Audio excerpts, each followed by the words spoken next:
Classic Doom's combat is pretty damn solid. Most of the time you can manipulate the enemies into where to move or who to attack, although sometimes they appear to be paralyzed. It's not something you see very often, and some enemies are more prone to it. Let's dive deep into the strange phenomenon and learn what causes it, and how to use it to your advantage. And yes, I was sick when I recorded the lines. Apologies for the nasal voice. First, we need to understand how enemies walk around and how they decide to attack. A random number between 0 and 15 is generated, which determines how many steps a demon must take before it tries to do a ranged attack. For each step, the step count is decreased by 1. When it reaches 0, it will run a ranged attack check.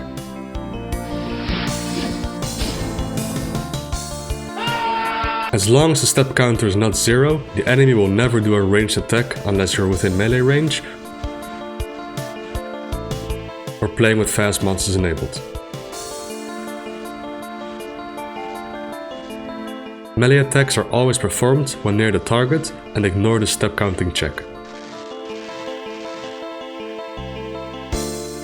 When the step counter goes below 0, a new value will be generated between 0 and 15. It will also recalculate the shortest angle towards the target.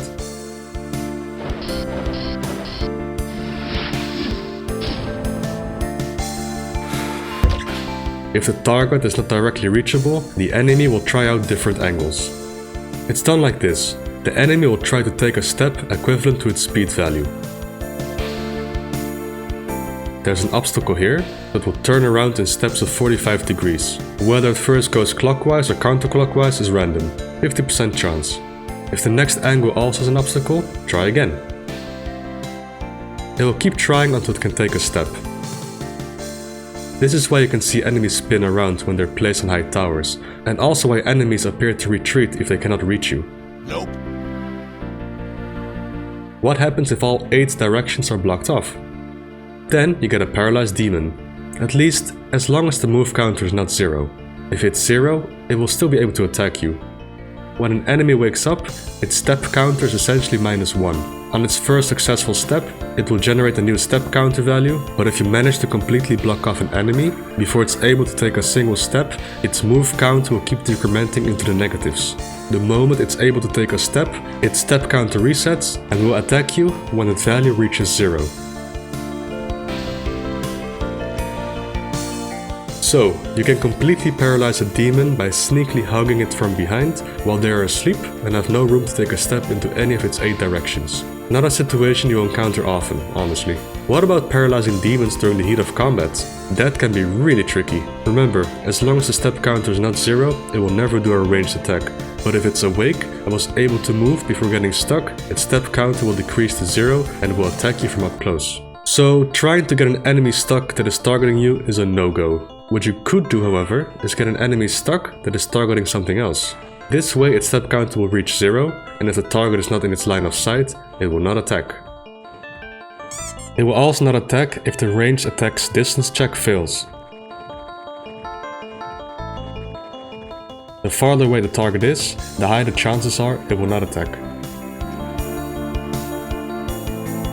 This is how 4 shock blasts at the E2M8 pacifist run. The Cyberdemon tries to attack this lost soul, but cannot. It's moving around trying to get close to the lost soul, and 4 shock blasts manage to find a spot where the Cyberdemon cannot advance to any of its 8 possible positions. The step counter of the Cyberdemon goes negative, and since the step counter will never reach 0 in this state, the Cyberdemon doesn't fight back the lost soul. 4 shock blasts did the same thing with his UV Tyson run of TNT MAP30, where he chainsawed the Cyberdemon to death. The Cyberdemon tries to attack an unreachable revenant.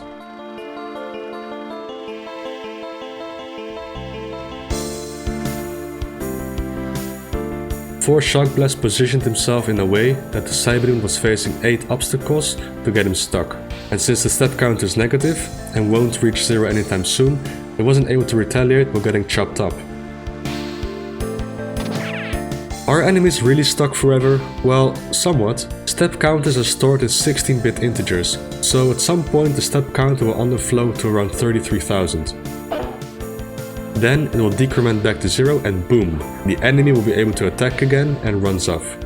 Of course, this will take a pretty long time to happen.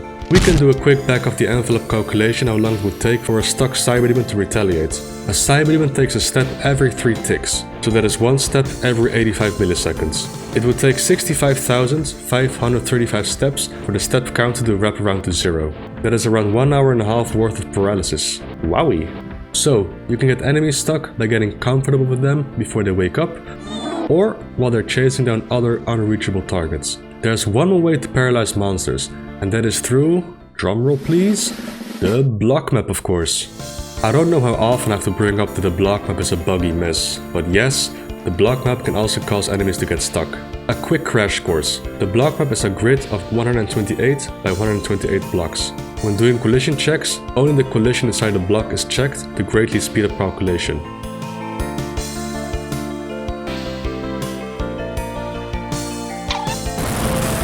There is one problem however. What if something's bounding box overlaps other blocks? Especially big targets like the Rocketrons and Spider Masterminds can easily overlap 4 blocks, but the game only checks for collision in the block where the entity's origin resides. What happens if the bounding box is overlapping other blocks? Then the bounding box only overlaps 32 units into the neighboring block.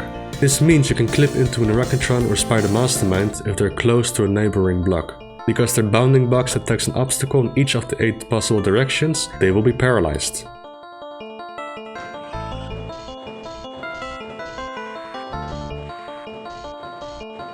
Although the same rules apply to the step counter. The enemy must not have taken a step prior to waking up, or else its step counter can decrement to 0 and will start attacking you.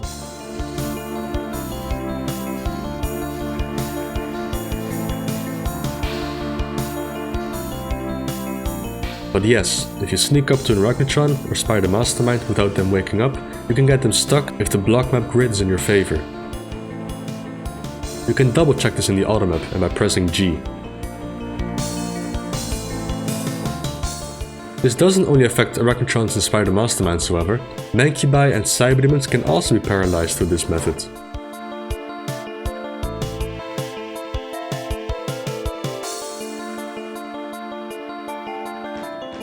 Cyberdemons are a bit trickier as their step size is big enough to get unstuck.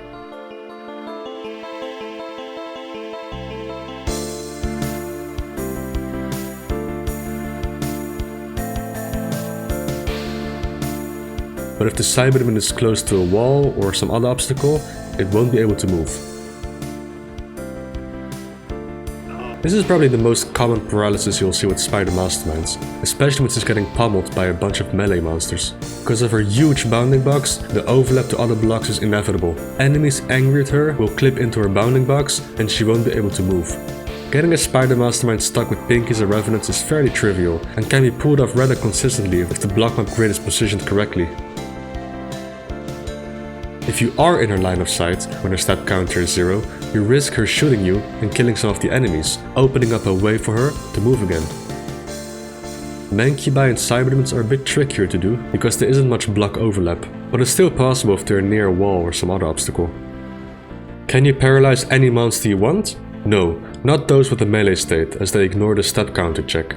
Imps, Pinkies, Spectres, Revenants, Hell Knights and Barons cannot be paralyzed. Cacodemons have a melee attack, but it's only done through their ranged attack check. So these do not have a melee state and can therefore be bullied into paralysis. Then there's other, more simple scenarios where monsters may get stuck. The map maker can place an enemy that's too close to walls. A raising or lowering lift may also get a monster to get stuck, as its origin will hover over the edge and its step size isn't big enough to any direction to get back to the lift. Crushes cause enemies to freeze in place. Ultra resurrections can get funky too.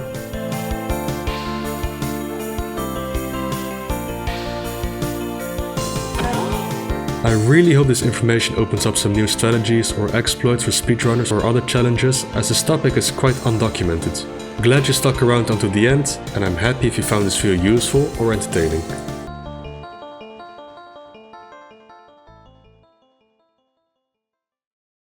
A big thank you to the supporters through Patreon and YouTube membership, and a shout out to the following Turbo Nerds: 19 Day, Agonizing Rectal Pain, Andrew Dunay, Andrew Riss, Andrew Yukumchuk, Andy Dieklin aka Muckhauser, Art Cox, Beaksmake Nikum, Bitcore, Blue, Thunderstorm, Kappa Bitch, Carlton Hart, Chief Kotrake, Choose Your Fights, Cyprian Russen, Francis T218, Furtek, John Guy, Joseph Shantz, Katsune Teku, Kirill Gorobets, Lars Soderberg, Leftover Cumwitch, Matthew American, Matthias Sippert, Max Payne 67, Mr. Charon, Neko Ninja Core, Nighthawk 71, Pete Peterse, Pix Drift, Haroshi, Quake Gamers 632, Raven King, Ryan Quinn, Riley, Robert Wakely, Salt Bad Guy, Sensodyne 93, Space Duck, Spectier, Steak Jacobs, Stephen Bone, Stephen Halustic, Teko Kami, The Hellwalker, Thomas, Tim Gerasimov, Tim Goldberg, Timothy Collar, Turbine 2K5, Victor Rick,